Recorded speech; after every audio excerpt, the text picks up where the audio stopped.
Hi guys. Okay, tuluan ta mo unsaon paggamit sa eraser o chalk sa dinhi sa blackboard, no? So i-set sa nako ang blackboard, i-change sa nako ang classroom background, no? Okay, so gituluan naman ta mo unsaon pag-change sa classroom background, di ba? So kanya akong ganahan na classroom background kay medyo mura siya kada tinuod na classroom jud. So unsaon pagsulat dinhi sa board o unsaon pag-erase? So actually there are two types of erasers here in class in. So i-introduce na ako una, unsaon unsay imong gamiton pagsulat.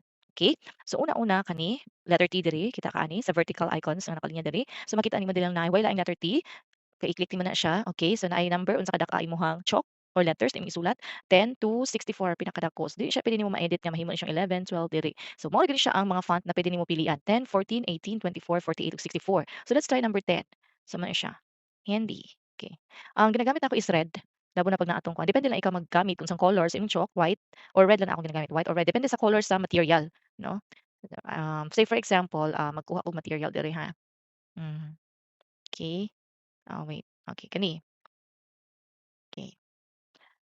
Kung inaani ka white ang inyong material, puwede ra ka mogamit og red, no, for example.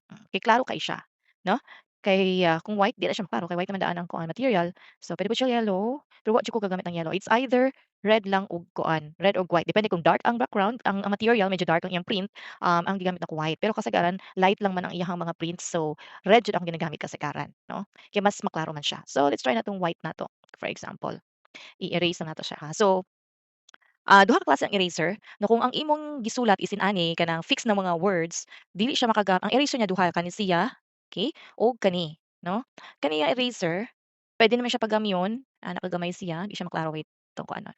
Okay, gamay kay siya kung pwede pud nimo siya padakon, dako na siya, no? So pwede mo na siya iyang pwede ra paggamit pagdako. And ang isa ka eraser kani, pwede pud nimo padakon, no? Okay. Di na siya mo eraser, wait lang. Kani ang isa ka eraser, okay? So kani, okay, wait. Okay.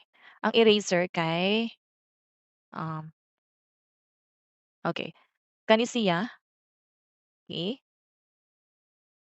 kanang square o kani. Okay, mao na siya ang mga duha ka eraser, no? And then, para asa ni siya nga eraser, para asa ni siya nga eraser. So i-demo nako siya ha.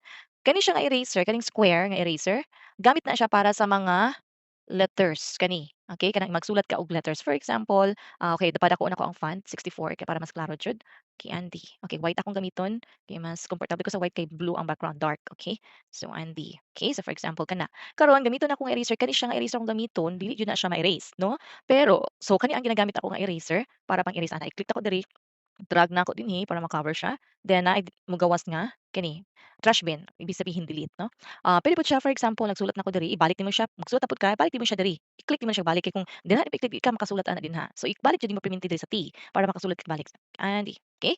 So puwede pod nimo siya i-click para mag-erase ka, di na ma-erase balik jud gihapon ka diri no sa square na pod. I-click nimo na siya kay isahan naman na siya kasulat, puwede ra nimo i-delete. So puwede nimo either i-ani pag delete, click sa nato na delete, i-ana nimo para ma-delete or puwede lang nimo siya nga i-click lang nimo siya. Click lang nimo dinha, then maggawas sa madiretso, no?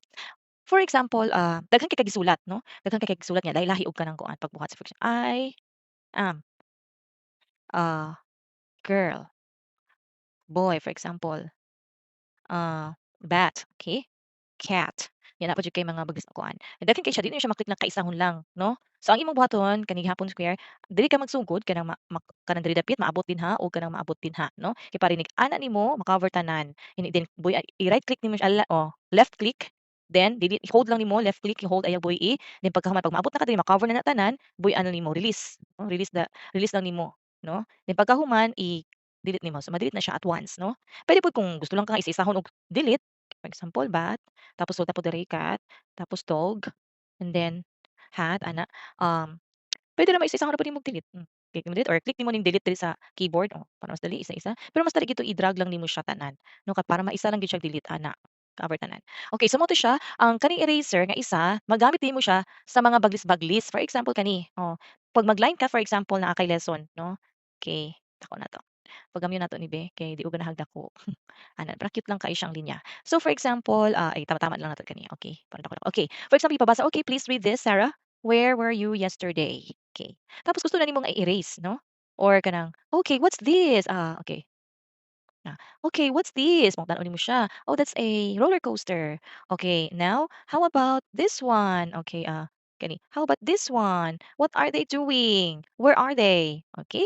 Okay, so kani siya nga mga dili fix kani siya kani mga ani, kani mga baglis-baglis, ana-ana, ma-delete mo na siya ani nga eraser, no? Try na to ha. Okay, so so matingala mo nga dili na siya bisag unsaon dili mo na siya ma-delete, no? Tungod kay dili na siya pwede ma-erase. Fix man na siya, perfect man iyang pagka-line, perfect ang iyahang oval, so dili nimo na siya ma-erase ana. Kani gyud imong gamiton, kaning square nga eraser para kung gusto ka nga mawala tanan na ang mga kuan, buling-buling diri ana nimo diri. Then i-down nimo, so ma-cover na siya, i-click lang nimo ning delete, mawala na na tanan, no? So, puwede pod na katong mga baglis-baglis, katong mga fix na mga mga lines kani, isahon lang nimo siya dili kay isahon lang kani na lang, no, para madali tanan, no? So, kani permanente akong ginagamit pang erase kaning square kay katong mga prints o kanang kuan mga bagis-bagis lang ma-erase man niya tanan. Kani siyang eraser man gud, ang iyang ma-erase ana katulang katong mga lining usay mga bata man gud, mga estudyante, magsusulat na mag-drawing-drawing na sila diri labo nag-i-on nimo tong, chalk nila, kanang i-allow nimo nga magsulat sila, ay magsusulat na sila dinhi perting naghana na sila ginasulat inyo unoy nani itsura sa imong kuan. Magana-ana na sila dinhi, no? Nga ang teacher sa mukan man ana magtan-aw. So, magdala na siya eraser ipang-erase niya hinay-hinay. Kita mao na siya, nya. Mao ra to siya ang gamit sa eraser, so unsa ang pagsulat kani, okay, na i-font, and then pagkahuman para sa mga dili fix na mga lines or letters na gisulat ni for example, puwede man pud ka magsulat og letter like for example kani, ah, cat. Okay, so dili siya fix, dili bitaw straight kanang hiwi-hiwi, hiwi-hiwi siya. So puwede ra nimo siya gamitan og eraser. Pero fix pagkasulat like for example, kana, white akong nagamit, okay. For example kana, cat, gwapo ka pagkasulat, fix jud siya, di nimo na makaya-erase kana. Kani jud imong gamiton kaning square para ma-erase nimo, no? Okay, so mao lang 'to, gitudlo na ako kanina vlog unsaon pagsulat sa board, unsa nga eraser ang imong gamiton, no? Sunod na ng uban, okay? So kaning mga scribble-scribble, i-apila lang nako ni kani siya kita kaning murag kaning brush, okay?